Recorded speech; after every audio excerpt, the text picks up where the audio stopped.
wants the seats back. It was a pretty warm day for January, making it into the 60s, but that will no longer be the case for the rest of this week. Winter is taking over, and our highs will fall into the 40s, lows in the low 20s, and eventually even the teens. All those details coming up. Now at 10, the search for a missing man in Augusta. His family is offering a $10,000 reward for information that will help find him. Also ahead, celebrating Martin Luther King Jr. Day, how Augusta leaders are honoring his legacy. And 2 people dead after an apparent murder-suicide in Aiken. We'll hear from a woman who says she witnessed it all. Your News at 10 starts now. Live from Television Park, this is WJBF News Channel 6 at 10 on MeTV. Good evening, everyone. I'm Hannah Latier. Thank you so much for joining us. Coverage you can count on begins with community members gathering to help a family search for an Augusta man who has been missing for over a week. Nikita Dennis live in the studio with the details. Yeah, Damon Harris is well known in the community, and tonight an emotional prayer vigil was held to help seek answers on his whereabouts.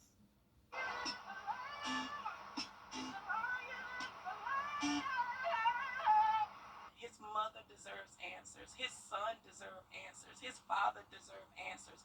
A mother wanting answers on where her son could be.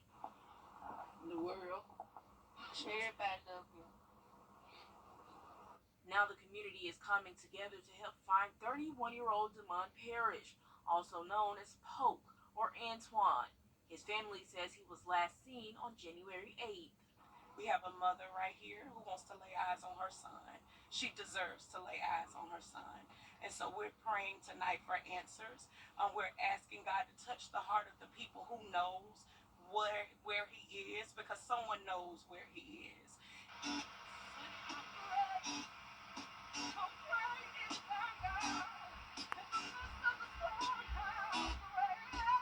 Parrish is a well-known hairstylist in the community and content creator who shows his love for everyone. That's why there are so many people that's showing up for him, because love is what love does.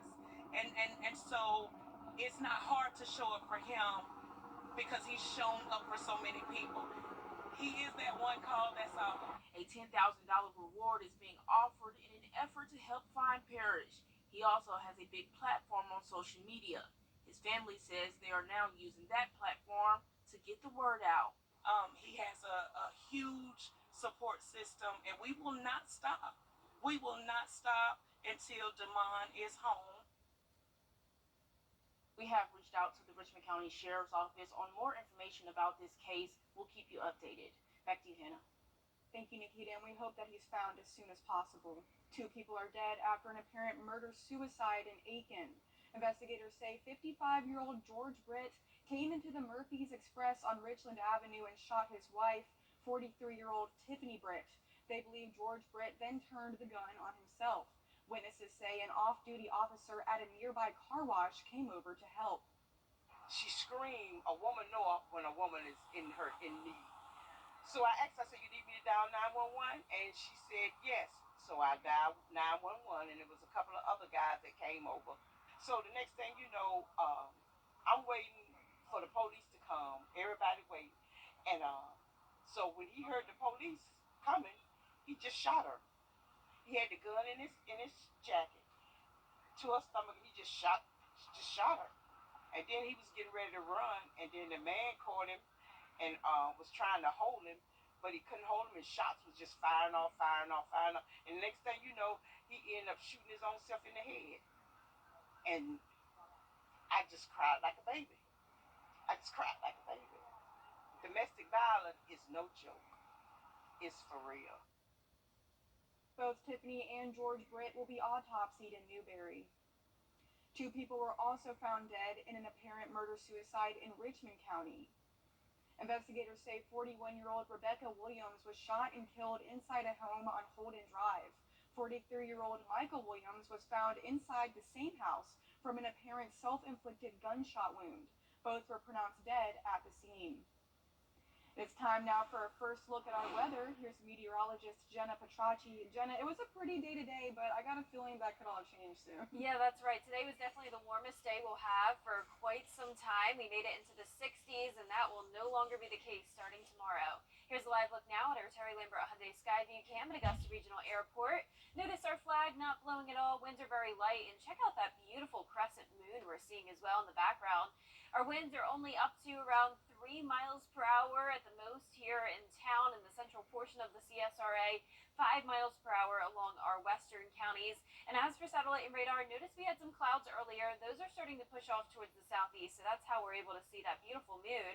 But we do have more clouds on the way, along with some rain in store for us tomorrow morning. Now notice all the blue and pink. That is a lot of winter weather all the way from the north down as far south as Louisiana. Now this may look like it's moving in our direction, but it's not. It will be just warm enough where we won't have to worry about that for tomorrow.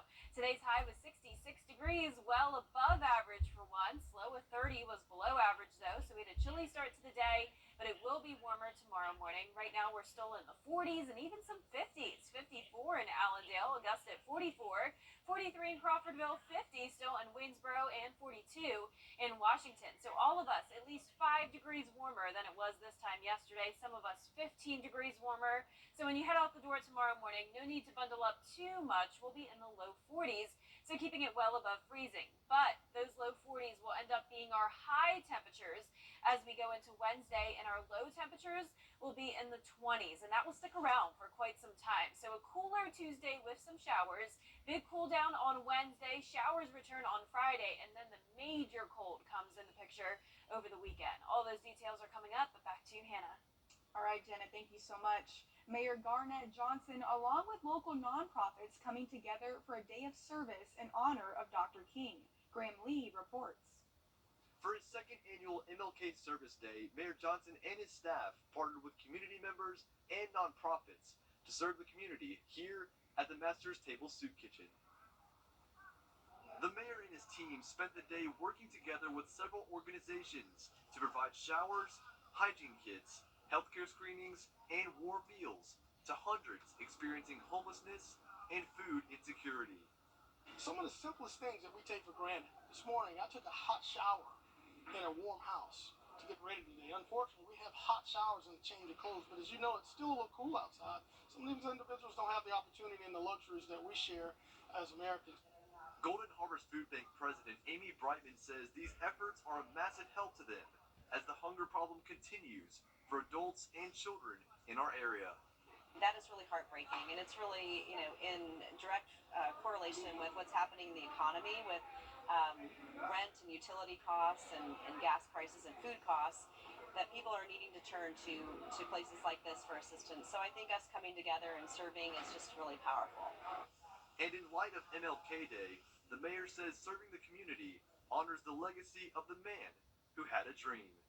He made the ultimate sacrifice of his life so that I can accomplish my dreams. I've grown up in an area where there's not a lot of opportunity.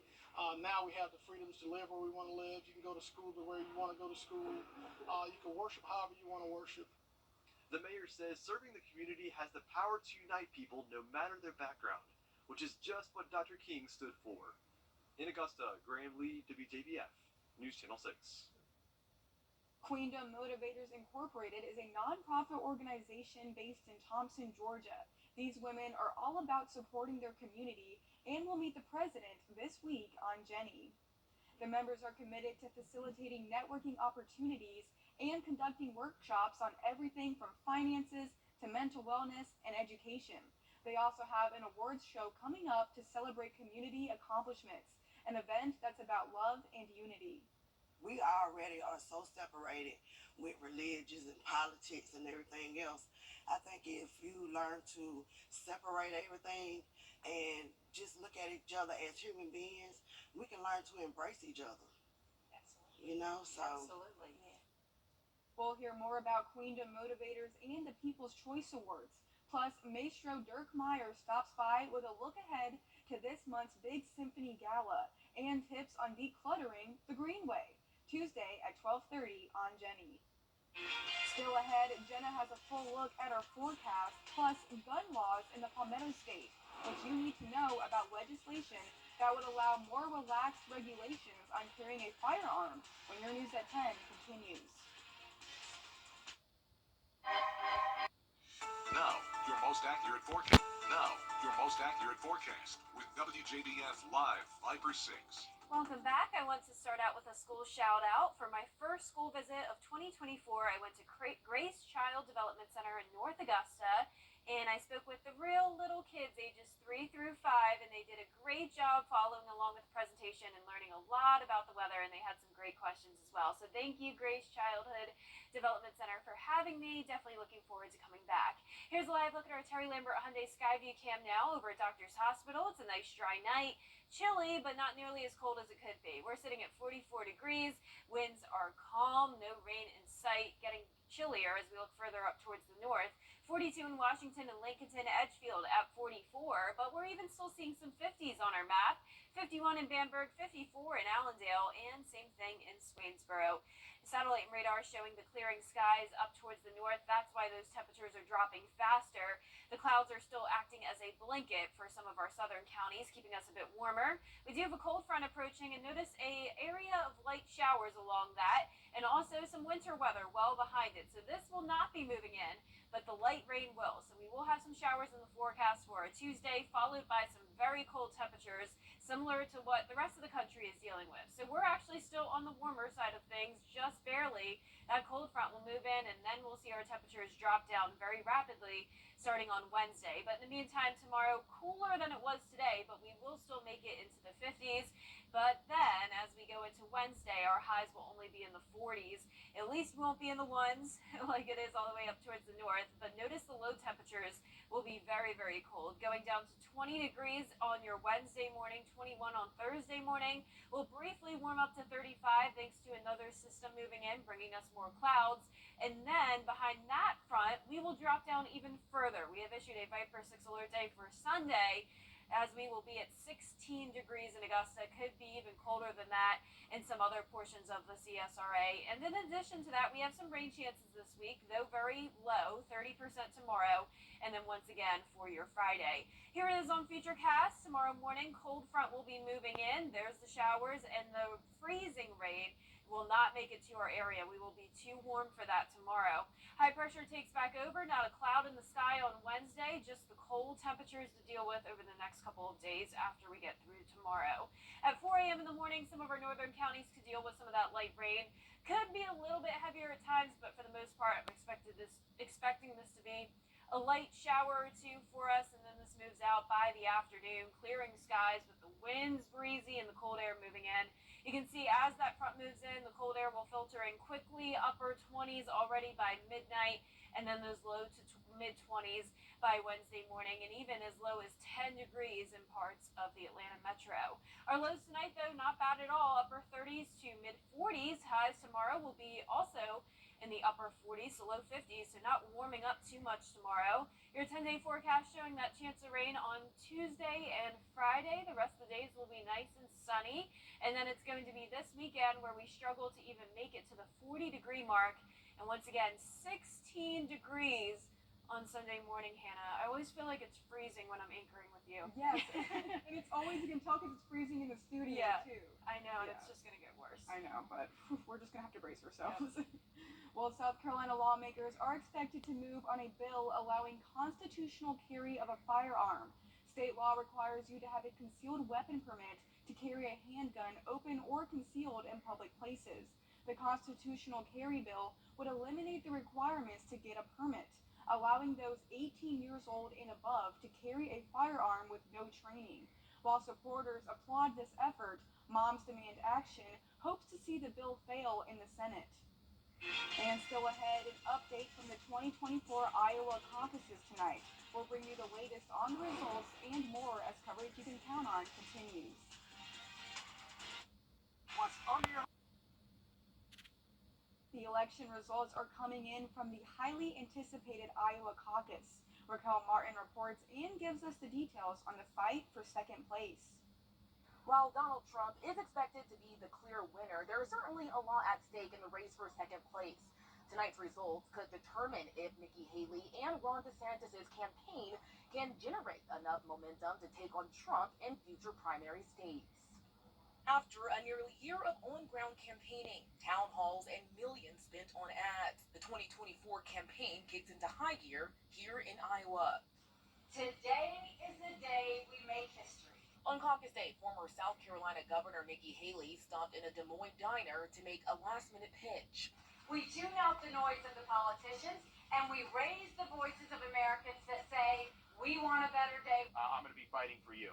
And Florida Governor Ron DeSantis urged his supporters to bundle up against these sub-zero temperatures and caucus for him. I think people are anticipating less turnout, and I think our folks are fired up. It's nasty out there. Even Donald Trump seems not to be taking his position as frontrunner for granted. He too is urging his supporters to brave the cold. You can't sit home. If you're sick as a dog, sit down.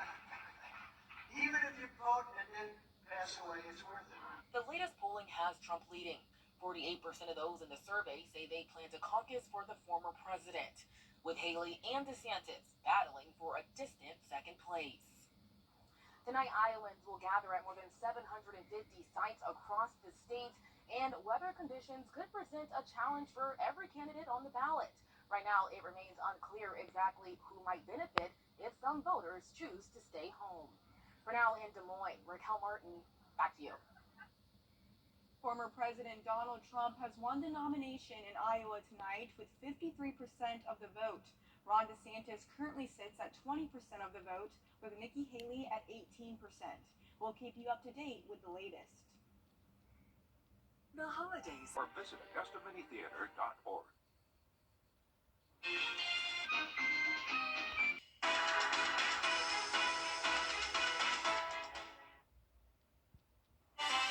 Today was a pretty warm day, lots of sunshine, and the sun will stick around, but the temperatures are certainly going to change. We will see a big drop-off starting tomorrow and continuing over the next several days.